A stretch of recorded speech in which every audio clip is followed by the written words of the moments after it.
Hey, it's Ashley and I'm back with another haircut tutorial. Today we're going to be doing a little boy's haircut with a number 5 guard on the sides, trim the top with shears, and taper the back of the neck. If you are doing this haircut at home, I will walk you through step by step, so please stay tuned and let's get started. I'm going to begin with a number 5 guard and start cutting on the sides of the head, going a little bit above his temple. The parietal ridge is another name for the area on the side of the head that is kind of even with the temple. But for those of you cutting at home, we're going to go with the temple. And then in the back of the head, you're going to notice a dip and you kind of want to drop your clipper guard. And you can see I'm using my comb so that I can meet my clipper guard into my comb and start to fade itself in. Using this number 5 guard is also going to help you blend a little bit easier into your shears on the top when you're cutting a little boy's hair, especially if they are a little more wiggly. This will give you some room for error, and if you would like to go shorter, you can follow these same steps by going with shorter guards and you will get the similar results. So I am just making sure that his head is down, and to taper the back of a neck, you want to step your guards down step by step. So in this case, I'm going to fade the bottom out to nothing, and you want to go in and tap your clipper guards into the back of the neckline. So I'm going to begin with my number 1 guard, tapping into the back of the neckline about an inch into the back of the neck where the line naturally starts. I'm going to tap that one, and then I'm going to use that lever and I'm going to open the 1 guard into a 1.5, and I'm just going to go right above that and start to tap in to the longer hair. And so this is going to create a really seamless taper, but we are going to have a few more steps into it. So if you can't do this part, you can just line up the back of the neck with a straight line, and I will show you how to clean everything else up in a little bit. But to finish out this taper, I'm going to take my number 1 guard off and then go a little bit lower where the hairline actually starts and start to fade with my blade opening and closing a little bit into my number 1. So when you open your clippers all the way, you can really tap in to that 1 guard.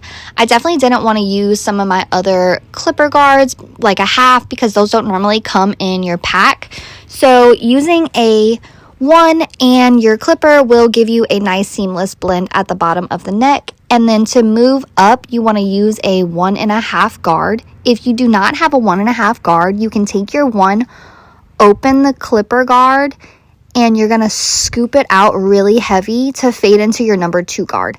If you do have a 1.5 guard, which does make it a lot easier to fade into a 2, you can go ahead and close it, fade into that 1.5, and then open it and fade into that 5.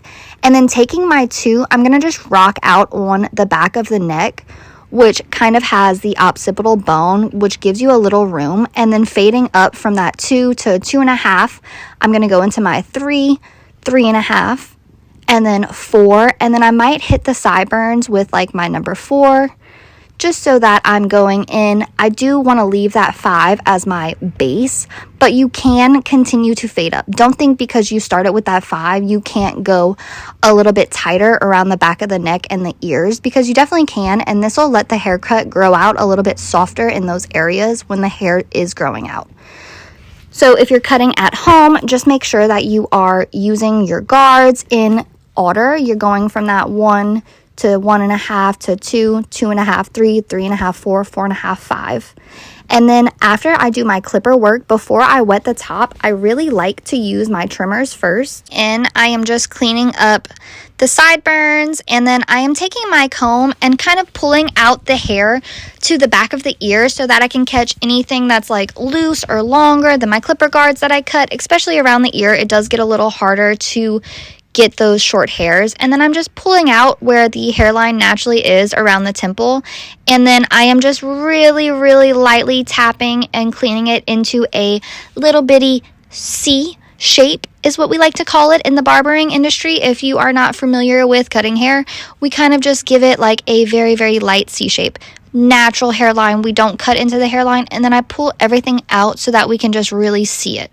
So after I do that, I like to just make sure that the ears are cleaned up really nice, and then you just follow that pattern in the back of the ear. If the hairline is very hairy, then you would spend a little bit more time cleaning it up and pulling it out. But since we tapered the back of the neck, we don't have to worry about that. So now I'm going into my shears on top, and I'm going to section out the top of his hair. And then starting from the crown, I'm going to work my way back to the temple. So I am just going and pulling out where I cut that hair at the 5. Here's his funny faces. He's so cute. This is my little boy, guys. So I just love him so much. But pulling out at a 45-degree angle, I'm going to go ahead and take his hair and meet his hair at the top with the hair at the sides that are a 5 guard. If you went a little bit shorter, that's okay. You can pick up anything from a number 2 to an 8 in your fingers. So as long as you're going above a 2, it'll be very easy for you to blend. And then for me, I'm just picking up that hair and running it parallel to the head to make sure that I am double checking the blend. And you kind of just see if they pop out like mountains, zigzags, then you cut it. So you can see that is a point. It's called a corner, and we're going to cut the corners off. I find my son has very short cowlicks in the back, so I do try to leave a lot of length on his cowlick areas, because when he sleeps, I have to spray him down in the mornings and fix his hair, but it is what it is. So after you blend the other side, just like I did that side where you just meet the corners with your 5, I'm going to go ahead and trim his bangs. Since he has very thick hair, I do like to section out the first part of his bangs, and then using the bangs as my guide to finish cutting the top of his hair. So I'm going to go ahead and just make sure that everything is even on the bangs, a straight line, and then after I do that, I'm going to create a mohawk section. So if you're having trouble with this, you can go ahead and pull the bangs up with your fingers to make sure that you are getting a nice clean line.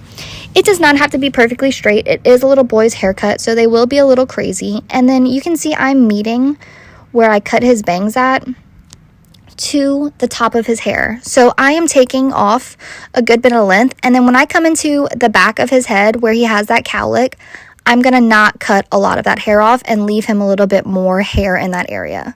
So then I'm just pulling my mohawk section up with everything else on the hair, and then I'm cutting everything even to that section. So you can see I'm just taking off the length that does not match his already previously cut mohawk section. We got that mohawk section from the front of the bangs. That's where our length came from of how short we're going. And then once you get the top pretty cut, you do your mohawk section, and then you go back in and you cut both sides even, square. Then you pull up at the sides where you previously blended, and you just take those corners off. And then we're going to do the same thing on the other side. Look at that corner. We're just going to cut the corner off, and we are almost finished with our haircut. You can go ahead and just make sure that everything looks really nice and even. You can make sure that there's no weight in the hair. I do like to look at kids' hair dry because it does show you if there's any lines in it. And so I'm going to go ahead and clean off my client with my duster brush. You can use a towel or some powder, baby powder if you're at home. And then we're going to just blow dry it. If you don't have a blow dryer, or you can't, your kid doesn't let you blow dry their hair, then you can just wait until they kind of air dry. And then you just go back in and you make sure you don't see any lines or any chunks. You make sure the bangs are even. And so I'm just going to touch up his little bangies and go straight across, making sure that everything is nice and even. The kids really don't like it whenever I slide the scissors on their foreheads, but it does get me a nice clean cut. Now, if you bought a pair of shears or scissors from the store, or you bought a shear pack, you should have a thinning shear in it. If not, you really don't need to do this step, but it does help to create a smoother haircut and blend for the kids. I just went in with my thinning shears and went where I met the clipper and scissor cut together and kind of blended out a little bit of not so much the lines but the weight from his hair. He does have pretty pin straight hair, so you want to make sure that you are checking the corners and making sure that everything looks nice and symmetrical. And then it is going to be a little bit fluffier since we did blow dry him and cut him and didn't wash it, but this is my little boy's haircut. I hope you guys enjoyed it. Here is the before and after. He definitely looks very handsome And I hope this helped you guys at home. If you are struggling with kids' haircuts and they are a little bit harder to cut, just go ahead and follow these step by step. And thank you so much for watching. Don't forget to like and subscribe. I really appreciate you guys. I hope you'll have a great day, and I hope your haircuts come out just as good as this one. Good luck. You got this. If you are still here at the end of this video, I just wanted to say how much I appreciate all of my followers and subscribers. Please don't forget, if you haven't already, to like and subscribe to this video. Leave a comment and let me know what other haircuts you would like to see. And shout out to my Patreon subscribers. If you haven't already, please go and follow me on Patreon. It is a free follow. Thank you so much.